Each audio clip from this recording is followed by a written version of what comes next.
Oh, the propaganda machine is running full force. In the business of entertainment, organizations, they have this tendency to highlight the positives while ignoring the negatives. They will find ways to present information to you that makes it seem like they're more successful than they actually are. The WWE, for example.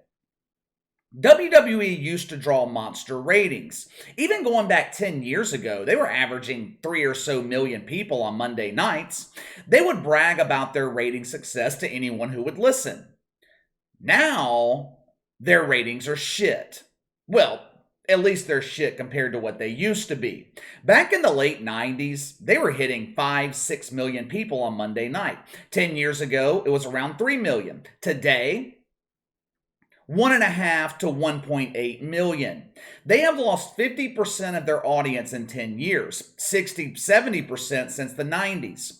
So, what does the WWE market their success around now?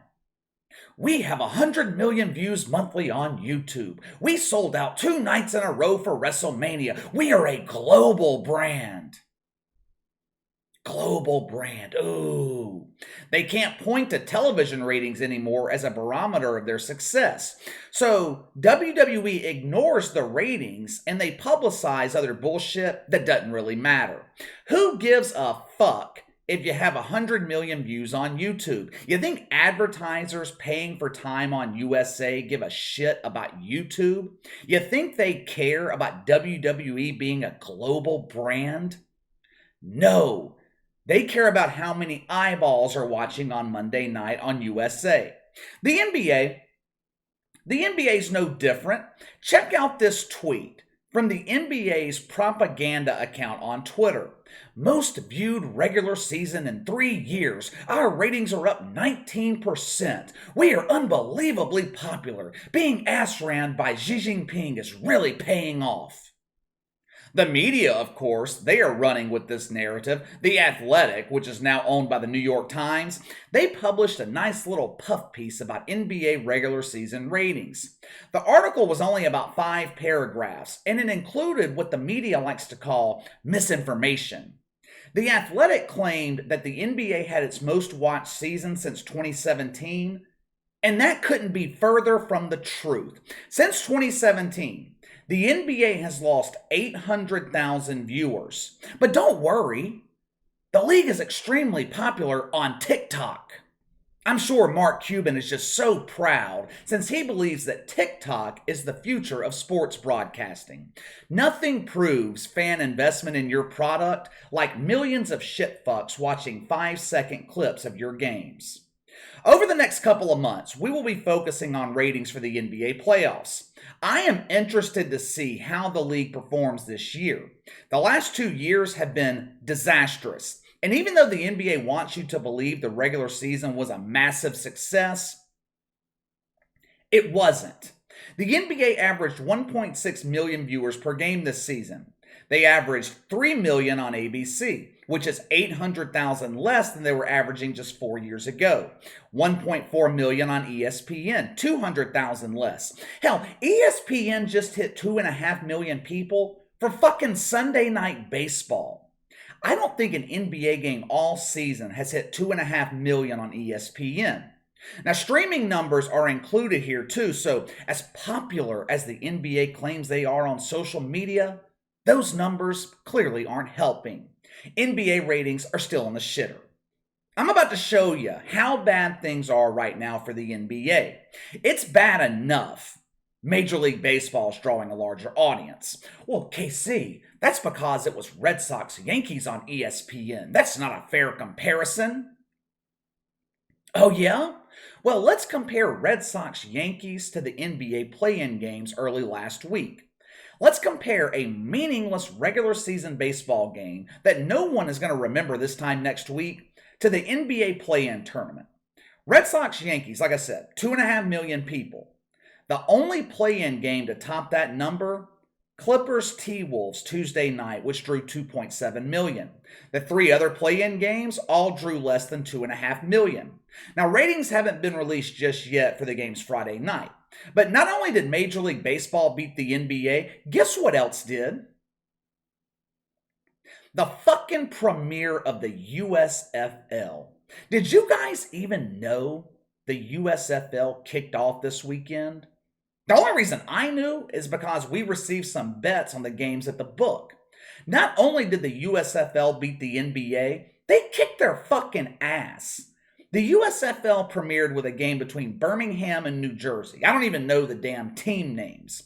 But the game was broadcast simultaneously on Fox and NBC. It was watched by 3 million people. Now, like the NBA, the USFL is bragging about that number on social media. Whether or not they can maintain it, I have my doubts. The USFL distributed 40,000 tickets to that game Saturday. When I say distributed, I mean they gave them away for free. Of the 40,000 free tickets given away, only 17,000 people bothered to show up. That ain't good. But that's a topic for another day. As of right now, the USFL drew a bigger audience than the early NBA play-in games and doubled the NBA audience for the regular season. Just think about that for a second. I want you to think about how far the NBA has fallen. My entire life, the NBA has been viewed as the second most popular league in the country. No one competes with the NFL, but you remove the NFL from the equation. The NBA was the ratings juggernaut. Major League Baseball has been on a steady decline for 20 years.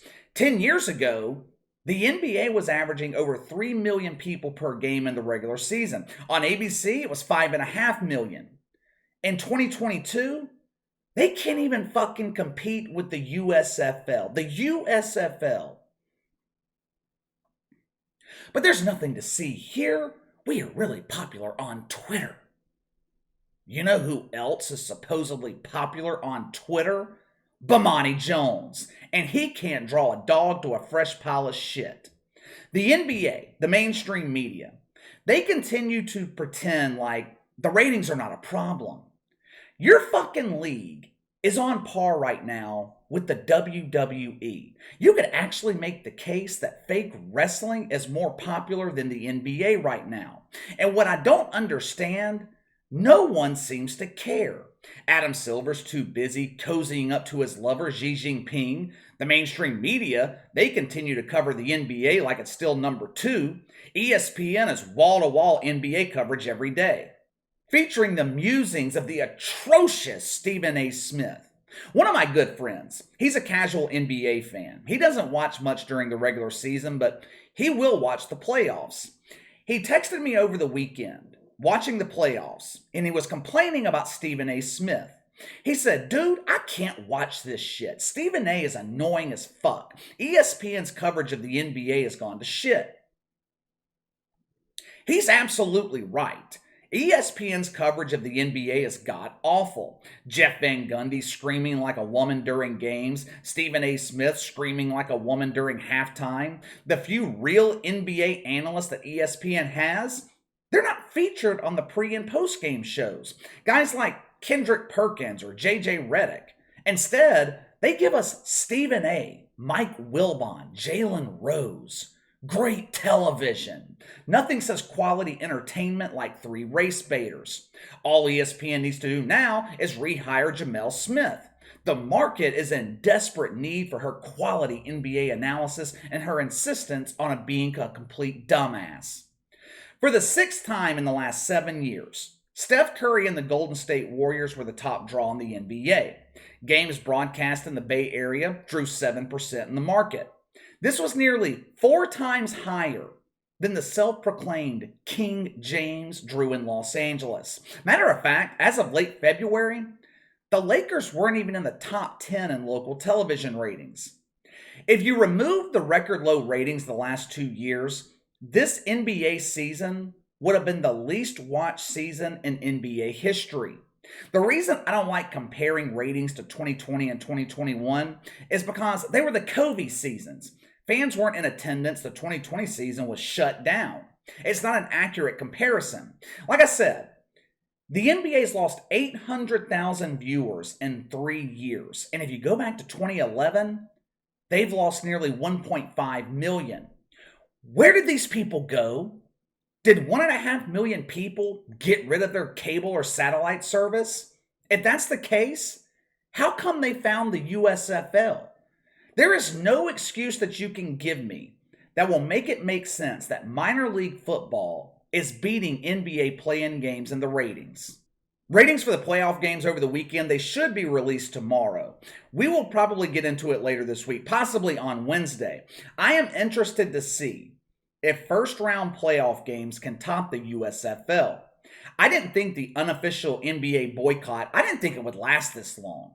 The play-in games were great. So far, the first round of the playoffs have been great. Problem is, millions of people who used to watch just aren't watching. Typically, Americans are quick to forgive, but it doesn't seem like people are willing to forgive the NBA. I guess that's what happens when you repeatedly call your fan base racist. The WWE's declined in popularity because the product is garbage. The product is not the problem in the NBA. It's the fucking leadership. I also think part of the problem here is ESPN. People are fed up with ESPN and Disney. Most parents don't appreciate their kids being taught to cut off their dinger. Now, me personally, I wish the NBA would go back to partnering up with NBC. But anyway, let me know your thoughts. The NBA trumpeting the regular season as a huge success when in reality, it was another failure. Now, I know a lot of you guys have refused to watch the NBA since 2020, some of you even longer than that. But are you going to watch the playoffs this year? And if you're not, let me know why. Sound off in the comments below. Make sure to like and subscribe, click the notification bell to receive all notifications from the channel. Best way to contact me is by email at btlkc84@gmail.com, KC_BTL84 on Twitter. I'll see you guys tomorrow.